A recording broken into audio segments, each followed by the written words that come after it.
Hello everyone, this is Maths Assignment 6 question number 1. In this question, what the question is asking is we have to calculate this integral over the upper half of this unit circle, that is x square plus y square is equals to 1. The upper half of the circle is basically the positive y-axis part.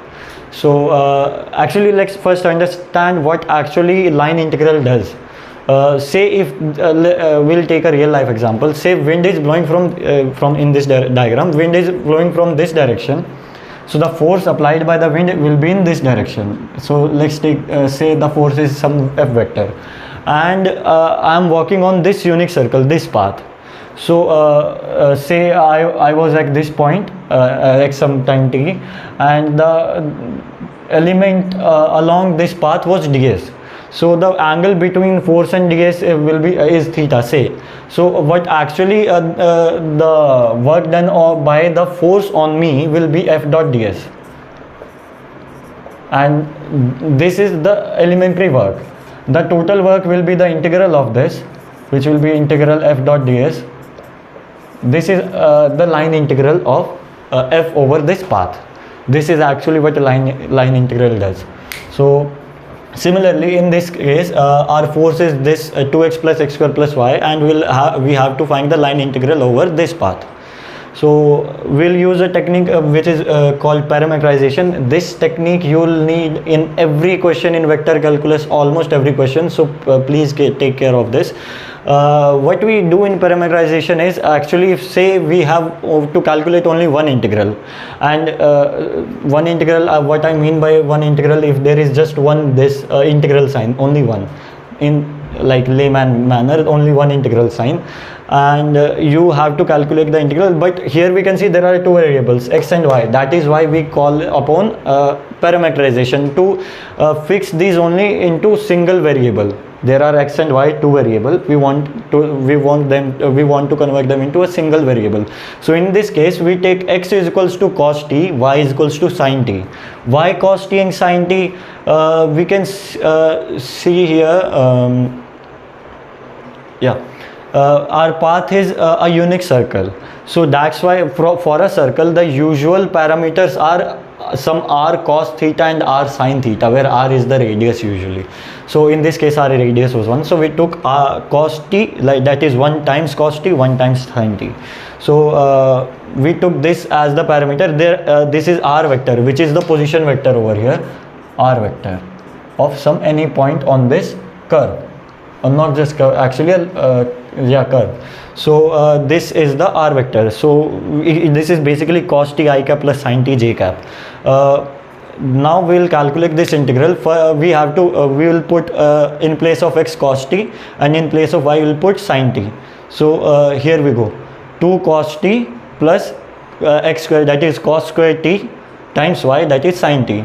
For calculating this ds part, that was our element along this curve, what we'll do, we'll calculate the derivative of r with respect to t, that will be minus sin t I cap plus cos t j cap, and take the modulus of this. Why we are doing this is actually like just for the understanding purpose, not necessary.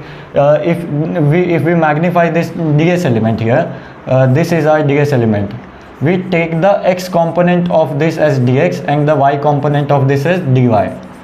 Okay, so we ds is the resultant of dx and dy.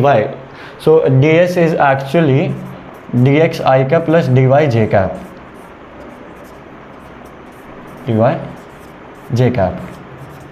Okay, so we learned in vectors that the magnitude of resultant, in this case our resultant is ds, the magnitude of ds will be equals to the root of x component square, that is dx, plus y component square.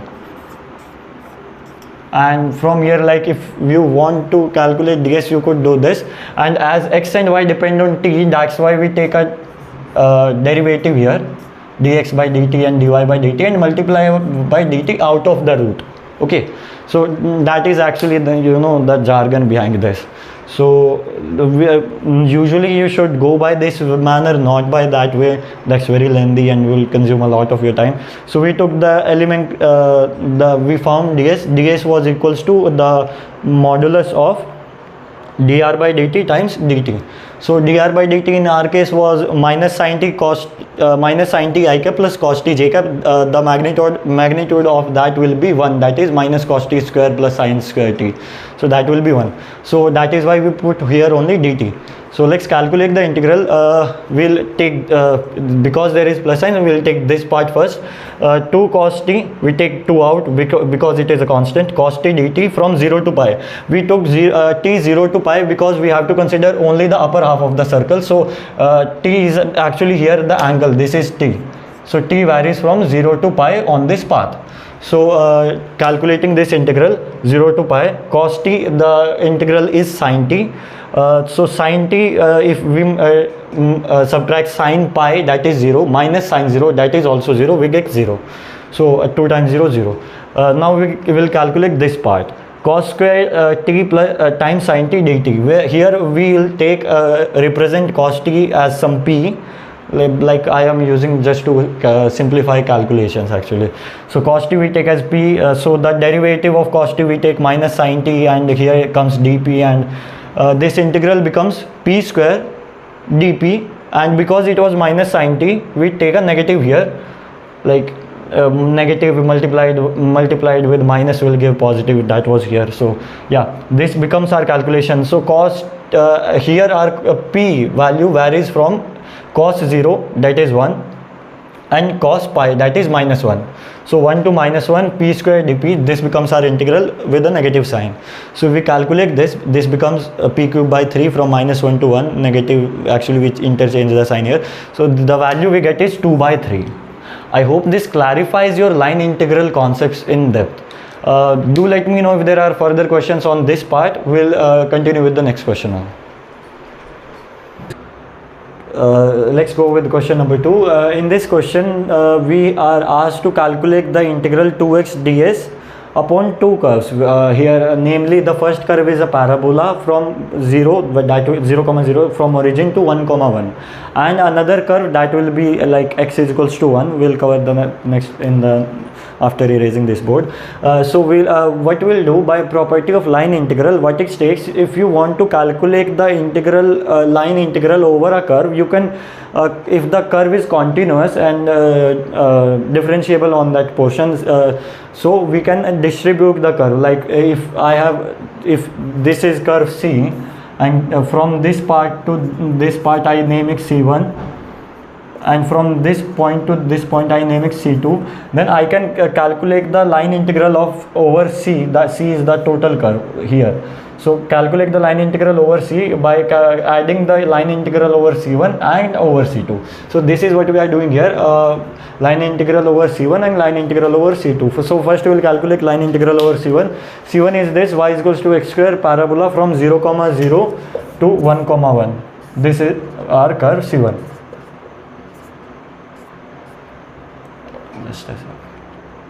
This is our curve C1.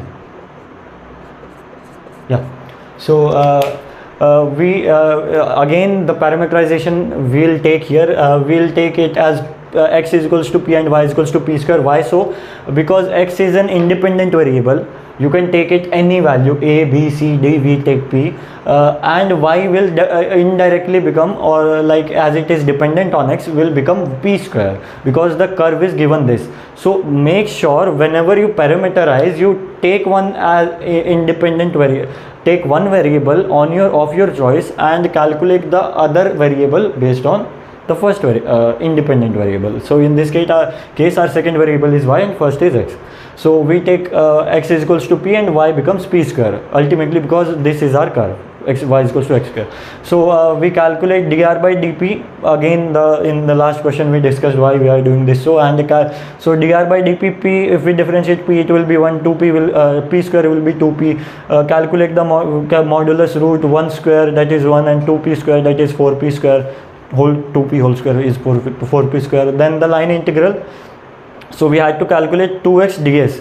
So for ds we have ds is equals to, again ds modulus is equals to modulus of dr by dp times dp.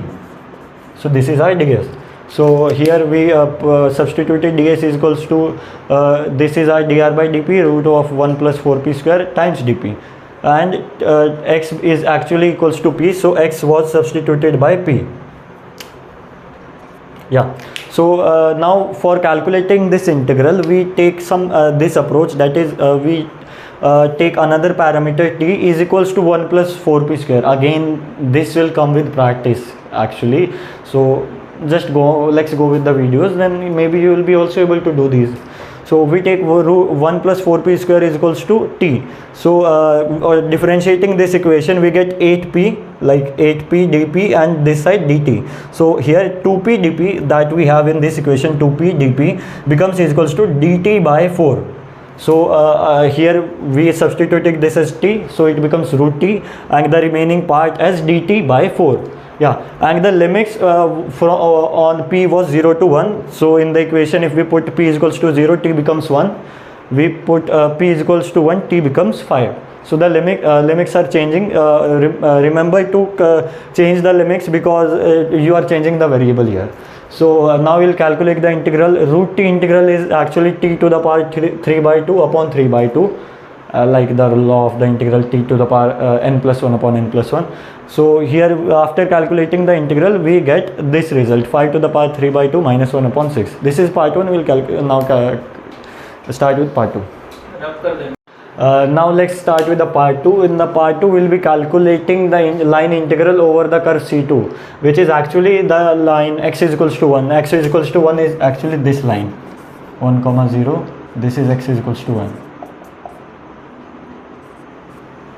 So we'll be calculating the line integral over this. So for parameterization, again I emphasize this point, always take parameters, always parameterize, because you cannot calculate line integrals in using two variables. You will always have to use one variable for line integral.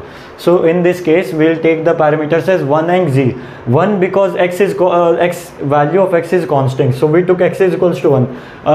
On this line you can see every point. If we take this point, if the value of y here is 0 comma 2, the value of x is here 1 and the value of y is 2.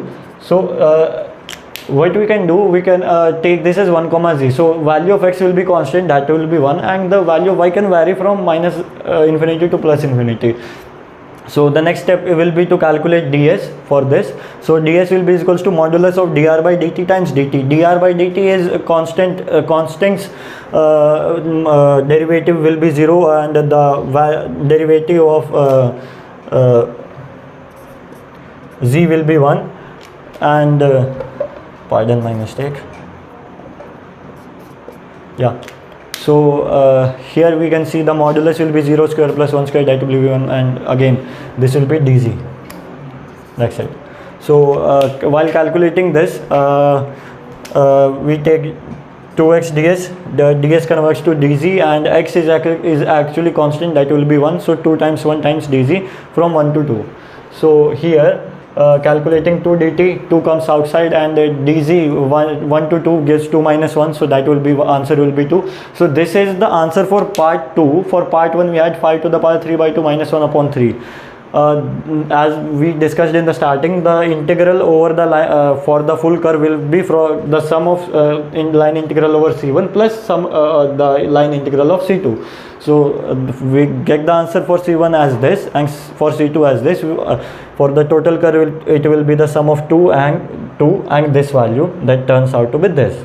So this is the answer for question number 2. Let's start with the question number 3. Again, it's actually similar to question number 2. We'll divide it in part A and part B.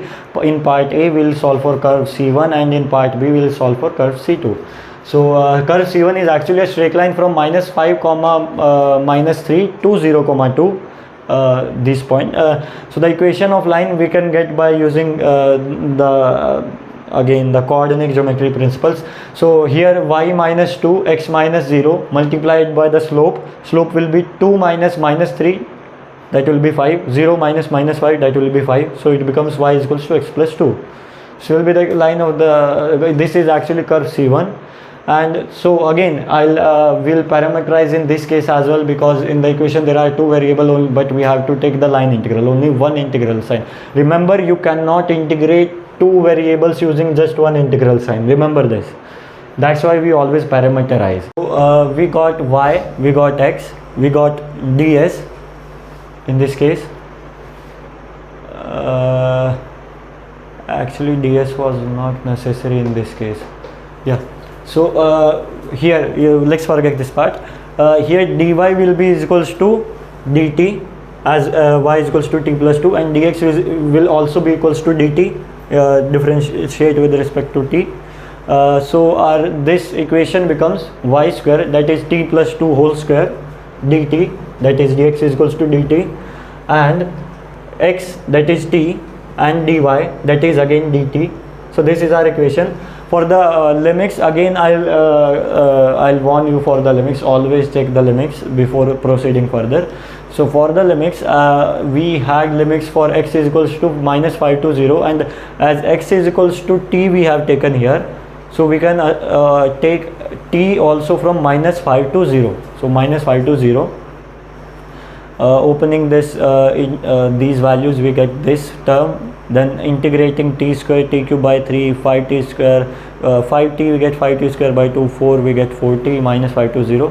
Again the calculations, and the final answer will be this. This is answer for curve C1. Now I'll find for curve C2. Now let's start with the B part. Here our curve C2 is x is equals to 4 minus 5 square, again a parabola of a different form. Let's this will be the shape of the parabola. Y is from minus 3 to 2, so x goes from minus 5 to 0. So this is actually how the parabola will look like: minus 3, minus 5, and 2, it becomes 0. This is our parabola, like the part of the parabola which we are considering here. So this is minus 5 comma minus 3, and this is 2,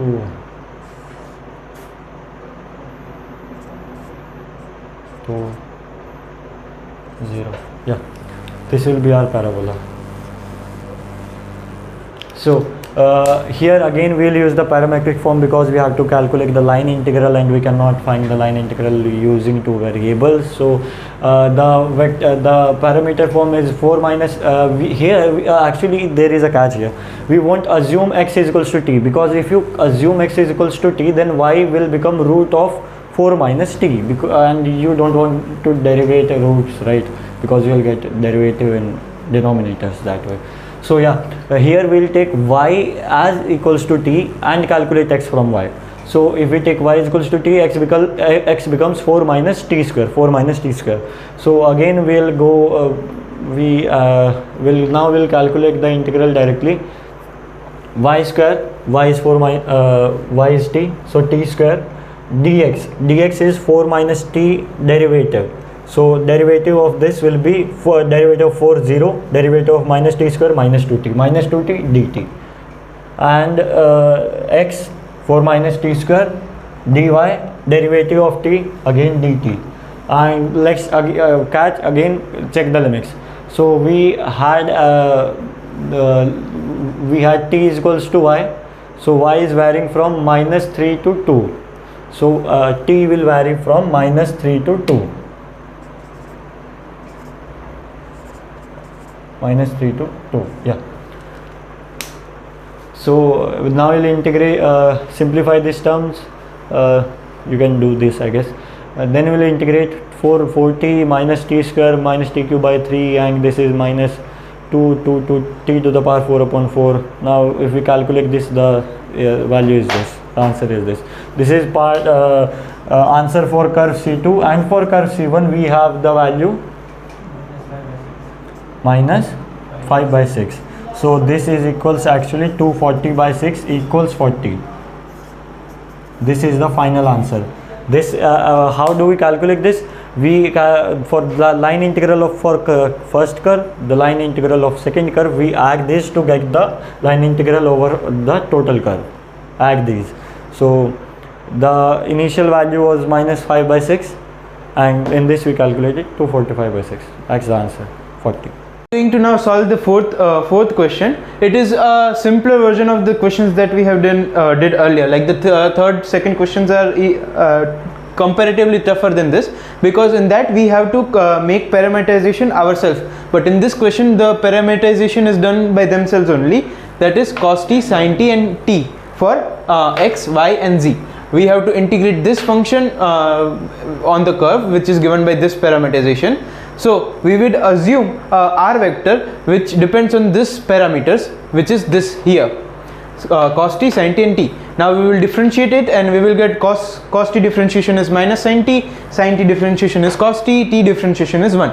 And now we will take modulus of it. The modulus of it is comes to root 2.